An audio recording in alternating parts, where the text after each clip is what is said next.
Dans cette nouvelle vidéo, nous verrons comment travailler vers un objectif d'investissement.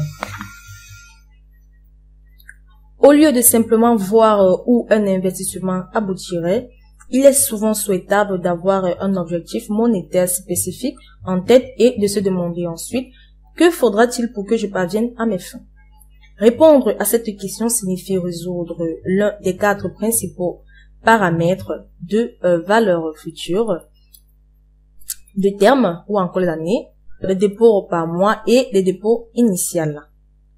Donc, tout en maintenant constant les autres paramètres, bien entendu l'objectif de votre valeur future.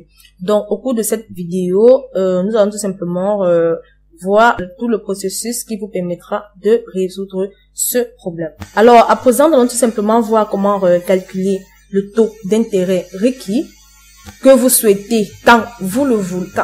Si vous connaissez la valeur future que vous souhaitez, quand vous le souhaitez, ainsi que les dépôts initiales et les dépôts périodiques, ainsi que le dépôt initial et les dépôts périodiques que vous pouvez vous permettre, quel taux d'intérêt deviez-vous atteindre pour quel taux d'intérêt devez-vous atteindre pour votre objectif?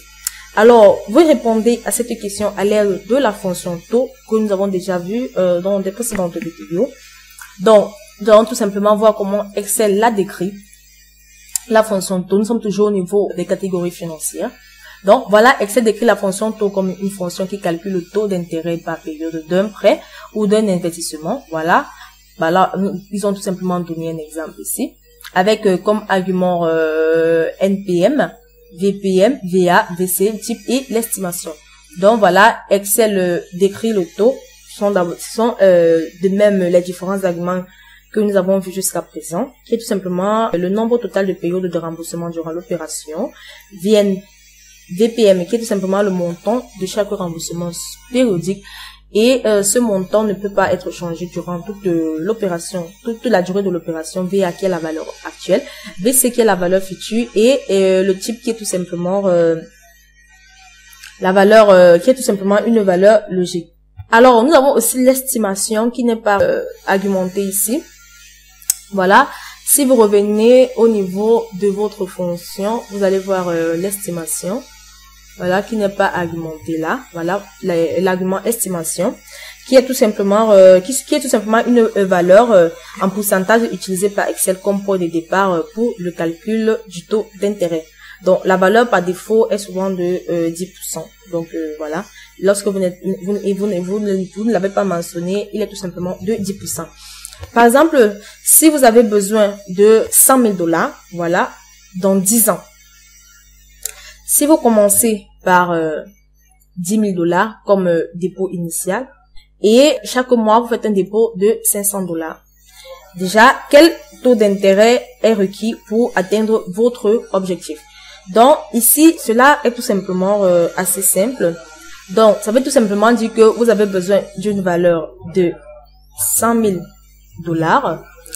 Et vous avez un terme durant, donc vous avez besoin de 100 000 $ dans 10 ans. Donc voilà, vous voulez tout simplement une valeur vous voulez tout simplement une somme de 100 000 $, donc dans 10 ans.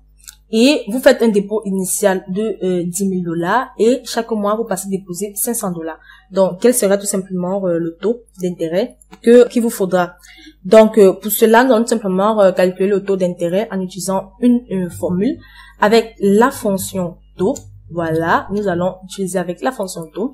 Ensuite, nous allons entrer les arguments NPM, qui est tout simplement la cellule B3, qui est seulement la durée, pardon, qui est tout simplement la durée, que nous allons ensuite multiplier par 12. Vous savez pourquoi on multiplie par 12? Tout simplement parce que nous avons ici un dépôt par mois et nous avons les termes par an, donc nous allons simplement multiplier par 12 pour avoir aussi les termes par mois. Donc voilà, ça va faire 10 ans. Et nous avons 10 ans, donc ça va faire 10 multiplié par 12 pour voir tout simplement le nombre par mois. Donc voilà, ensuite nous allons entrer la seconde argument qui est VPM. Voilà, qui est tout simplement la cellule B4 qui est le dépôt par mois. Voilà, qui sont les dépôts que vous allez effectuer chaque mois. Ensuite, vous avez le second argument qui est la valeur actuelle. La valeur actuelle qui est tout simplement la cellule B5 dans le dépôt initial que vous aviez, le dépôt initial, votre dépôt initial. Ensuite, vous avez la valeur future. Donc, la valeur future est tout simplement de B6, la valeur que vous souhaitez avoir. Et enfin, vous avez on va tout simplement mettre l'estimation.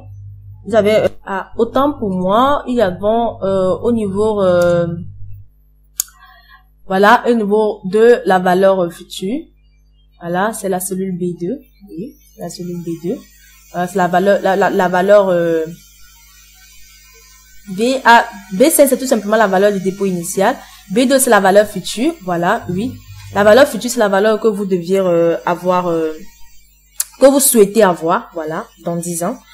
Et ensuite, nous avons tout simplement le type qui est tout simplement de B6. Et nous allons tout simplement entrer l'estimation, voilà. Notre estimation sera tout simplement de 0, ça c'est un cas, 0,05, voilà, mettons 0,05. Ensuite, nous allons tout simplement fermer notre parenthèse et le multiplier par 12. Parce que si vous vous rappelez aussi au niveau des formules que nous avons utilisées pour calculer les valeurs futures, à chaque fois, les taux étaient tout simplement divisés par 12. Tout simplement parce que c'était tout simplement des taux annuels. Donc ici, nous avons tout simplement multiplié par 12, tout simplement parce que c'était les taux annuels. Donc nous avons voulu les taux mensuels. Alors, actuellement, nous multiplions par 12 pour avoir tout simplement des taux annuels. Donc, lorsque nous avons terminé notre opération, nous pouvons simplement valider notre opération, lorsque nous avons terminé notre formule, nous pouvons valider notre opération en appuyant sur la touche entrée. Et voilà, nous avons un taux d'intérêt de 6%. Alors, voilà, nous avons tout simplement un taux d'intérêt de 6%. Alors, à présent, nous allons tout simplement voir comment calculer le nombre requis de périodes. Donc, compte tenu de votre objectif d'investissement, si vous disposez d'un dépôt initial et d'un montant que vous pouvez vous permettre de déposer périodiquement, combien de temps faudra-t-il pour atteindre votre objectif au taux d'intérêt du marché en vigueur? Donc, pour répondre à cette question, nous allons tout simplement utiliser la fonction NPM que nous avons tout simplement aussi vu dans des précédentes vidéos. Donc, nous allons tout simplement voir comment Excel décrit cette fonction. Nous sommes toujours au niveau de la catégorie financière. Donc, nous voulons tout simplement les fonctions NPM. Voilà. Excel décrit tout simplement cette fonction comme une fonction qui renvoie le nombre de paiements d'un investissement à versement régulier et le taux d'intérêt constant.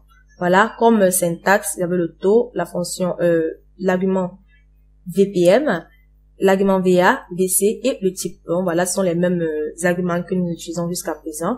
Le taux qui est tout simplement le taux d'intérêt par période, VPM qui est tout simplement le montant de remboursement de chaque période. Voilà, tout simplement le dépôt par mois.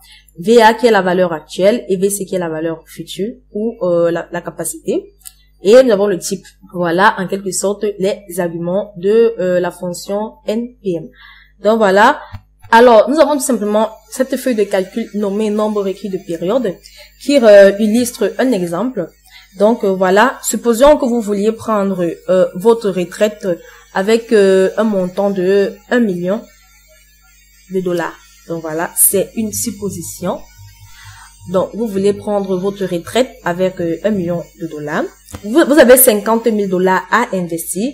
Vous permettez de déposer chaque mois un montant de 1000 dollars et vous espérez gagner un intérêt de 5%. Donc, combien de temps faudra-t-il pour atteindre votre objectif? Donc, voilà, c'est la question que nous allons répondre.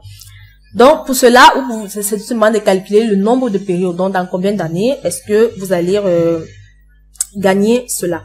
Dans combien d'années, dans combien de mois ou encore d'années. Donc pour cela, nous allons utiliser une formule à l'aide de la fonction NPM. Voilà. Et au niveau du taux, nous avons simplement la cellule B2, puisqu'il est manuel, puisqu'il est annuel, nous allons simplement la diviser par 12 pour avoir le taux annuel, le taux mensuel, tant pour moi. Et ensuite, vous avez VMP, qui est tout simplement le dépôt par mois. Donc chaque mois, vous déposez une somme qui est tout simplement de 1000 dollars. Ensuite, vous avez la valeur actuelle, qui est tout simplement le dépôt initial que vous aviez, qui est de B4. Ensuite, vous avez la valeur future, voilà, qui est de B6, B5. Et enfin, vous avez le type, voilà, qui est tout simplement de B6, qui est de 0, voilà. Et lorsque vous avez terminé, vous pouvez tout simplement valider votre opération. Et voilà, vous avez tout simplement un nombre de périodes qui va de 349,4 mois. Donc voilà, puisqu'il n'y a pas de demi-mois, on peut l'arrondir tout simplement à 350 mois. Et si vous voulez tout simplement trouver un nombre d'années, il vous suffit tout simplement de multiplier, de diviser par 12. Voilà. Lorsque vous divisez par 12, puisque une année comporte 12 mois. Donc, vous divisez tout simplement le nombre de mois par 12. Vous trouvez tout simplement que c'est dans tout simplement 29 ans. 29 ans,1. Donc, 29 ans ou encore, on a 29 ans pour avoir le nombre requis de périodes. Voilà, en quelque sorte, comment utiliser la fonction NPM pour calculer le nombre requis de périodes. Alors, à présent, nous allons tout simplement voir comment calculer les dépôts réguliers requis. Donc, supposons que vous souhaitiez atteindre votre objectif de valeur future d'ici une certaine date et que vous disposez d'un montant initial à investir. Donc, voilà. Compte tenu du taux d'intérêt actuel, combien d'argent deviez-vous verser périodiquement dans l'investissement pour atteindre votre objectif? Donc, la réponse ici réside dans la fonction VPM que nous avons vu dans les précédentes vidéos. Alors, nous allons tout simplement voir de près comment Excel décrit cette fonction. Donc, voilà. Nous sommes toujours au niveau de la section catégorie, la catégorie financière.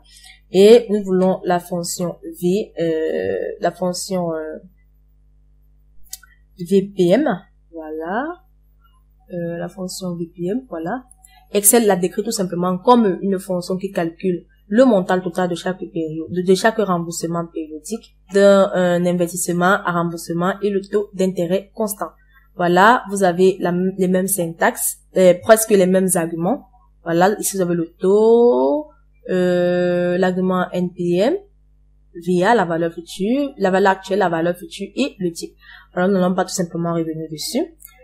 Nous n'allons tout simplement pas revenir dessus parce que nous l'avons déjà décrit dans de nombreuses vidéos et même dans cette vidéo. Voilà, nous avons tout simplement cette feuille de calcul nommée dépôt requis qui va tout simplement illustrer un exemple. Donc, supposons que vous souhaitiez déposer 50 000 $ sur 15 ans pour financer, par exemple, je sais pas moi quoi, les études universitaires de votre enfant. Donc, si vous n'avez pas de dépôt initial, voilà, vous avez un dépôt initial qui est de 0, voilà, et que vous espérez obtenir un intérêt quand même de 7,5% sur la durée de l'investissement, combien deviez-vous dépenser chaque mois pour atteindre votre cible? Donc voilà, pour cela, nous allons tout simplement utiliser la fonction VPM pour calculer le dépôt mensuel, donc l'argent que vous devez déposer chaque mois. Donc voilà, pour cela, nous allons utiliser la formule avec la fonction VPM. Ici, nous allons entrer le taux, qui est tout simplement annuel. Nous allons diviser par 12 pour avoir le taux mensuel. Ensuite, nous avons la fonction NPM, donc qui est tout simplement, là c'est le B3, le thème, le nombre d'années. Voilà, que nous allons multiplier par 12 pour avoir le nombre de mois, donc mensuel toujours. Et ensuite, vous avez la valeur actuelle. La valeur actuelle qui est tout simplement le dépôt initial qui est de 0. Voilà. Et ensuite, vous avez la valeur future. Voilà. Vous espérez quand même un montant de 50 000 $. Voilà. Et le type, enfin, qui est tout simplement de B6 et qui est de 0. Lorsque vous avez terminé, vous pouvez tout simplement valider notre opération. Et voilà. Vous avez tout simplement votre dépôt mensuel, donc ce qui signifie que vous devez tout simplement déposer un montant de 1150,1 $ chaque mois. Donc voilà en quelque sorte comment calculer